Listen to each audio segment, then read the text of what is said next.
Hello everyone out there. David McKeever and Richard Hunley here with Advanced One McKeever Real Estate and another segment of our Ask the Broker show. We've got a special guest with us today, Kathyrn from Loan Depot. And she's going to answer some questions we have. And the main one is, why are we taking so long to close escrows now? What are some of the things that are holding us up? And is it an accumulation of a few things, or is it accumulation of, even more than that? But tell us what's going on with the loans that is costing us from, say, 30 to 35 days. Absolutely. What's going on? Yeah, I can answer that question for you. So the reduction in interest rate, the low interest rates, has caused such a surge in loan application activity. That's primarily the driving force. And so according to the Mortgage Bankers Association, applications for purchase loans are up 22% from last year. Wow. And refinance is up 47% from last year. So you can see the influx of volume on lenders they are causing delays. You only have so much capacity, right? And so many people to take care of the business. Wow. And lenders are hiring, but it takes time to get through that process. So that's part of where the delays are coming from. Refinances. Well, on that one real quick. So can David and I borrow some money from you? If you want to wait 60 days, I'd be happy to give you some money. I might be able to hang in that long.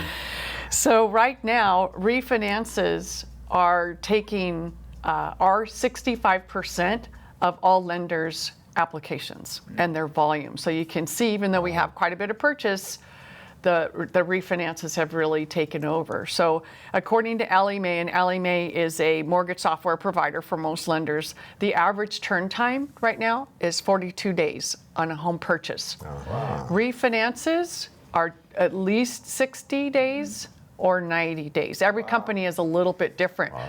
So at Loan Depot, what we do as loan officers is, on a refinance, we prep the client.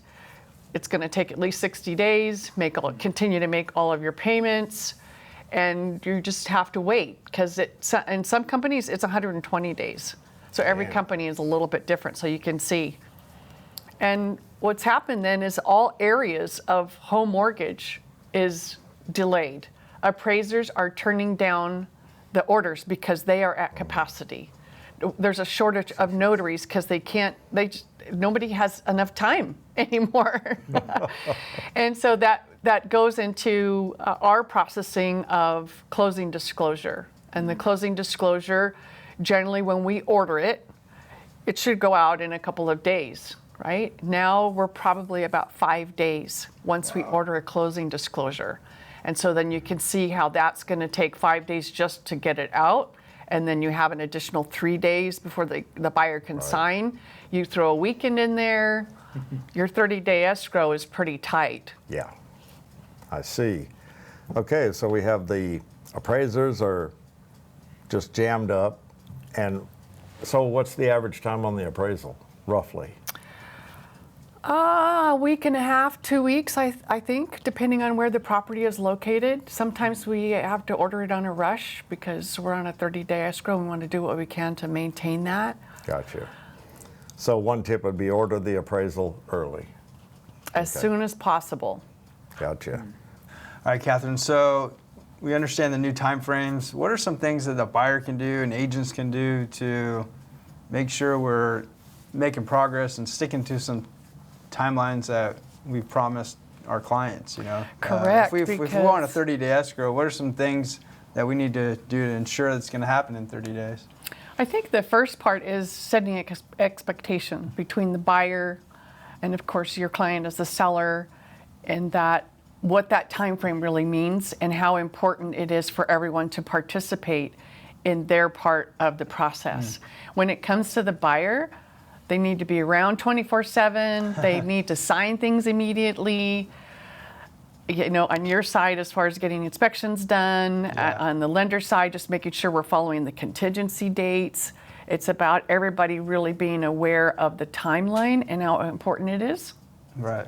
I would say that that's a really big deal right there.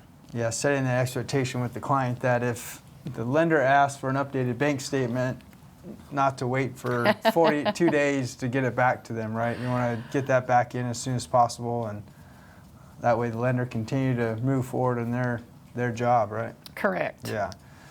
All right, everybody knows rates are historic lows right now. In fact, I just saw a graph that said 2 years ago the rates were about 4.9, and we're about 2.9 today.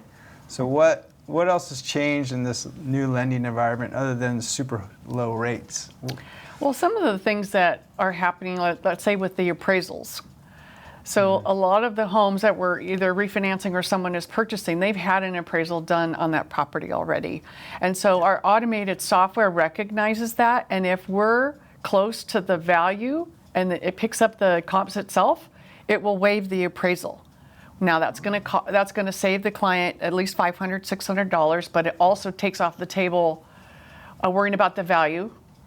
You don't have any inspections, you don't have a re-inspection cost, so that's a savings there. Are you seeing that more on refinances or purchases as well? Both. Oh, wow. Both. Does it need Yes. like a certain level of equity or loan to value? I don't know that. I just know that, like on a refinance, if we use a value that is Within range? we'll get the waiver more often Wow. than someone says, no, really, my house is $650, and we're like, well, we're just going to plug in $500 because that works, right? And that sort of thing. And Oh, it will okay. work on purchases also. So that will help expedite the process of It does. having the appraiser not having to go out and write up his report and get it submitted and reviewed and underwritten and all that good stuff. And conditions. And What if there aren't any conditions, right? Yeah. No pest report, that sort of thing. And that's one of the things that's happening on a VA home loan is because of COVID, and all appraisals in general, the appraiser doesn't necessarily have to go out to the property and inspect. Yeah. Because they can opt out of that. So the appraisers are just doing what we call a desktop appraisal. And then also on VA home loans, generally we require a termite report and clearance. And that actually is not required anymore. Really? So it doesn't have to be inspected. The client just has, and this is Loan Depot, so other lenders are going to have their own policies, but the client generally just has to state that they don't have any knowledge of any known infestation. The seller doesn't? The seller would state that in a disclosure? Yes, Wow. yes, yeah. Wow.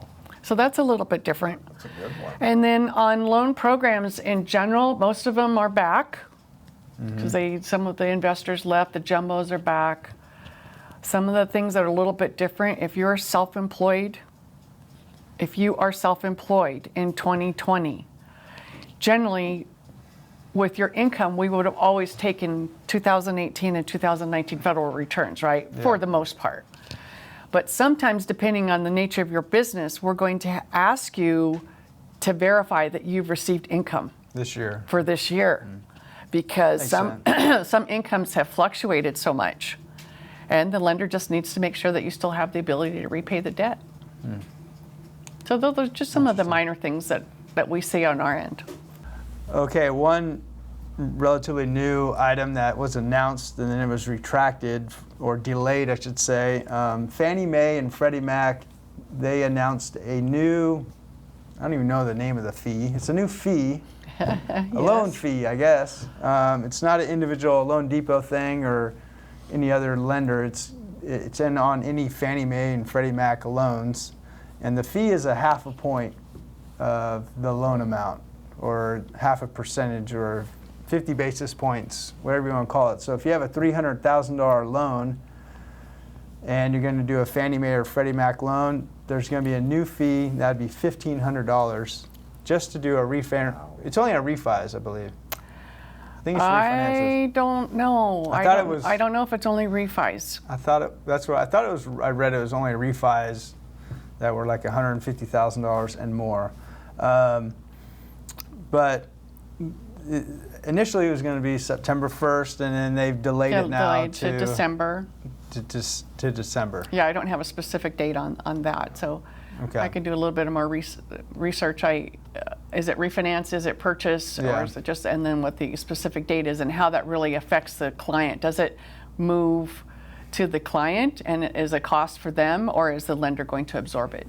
Yeah. So we can. Most of the time it would be passed on to the client. Yes. But I think the reason I bring it up is if anybody's considering doing a refinance this year, you should probably do it now. You're going to save yourself about a half a point or half a percentage in fees versus trying to do it next year or at the tail end of this year.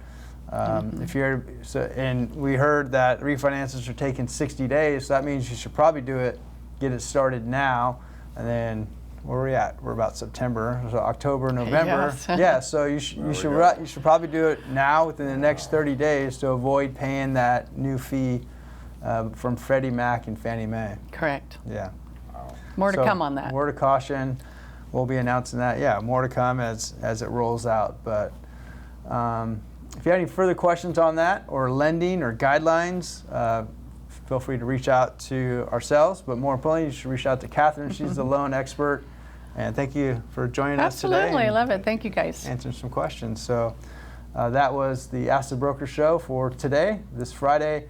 If you want to see more of our shows, you can check us out on our YouTube channel. And thank you, everybody, for watching. Thank you.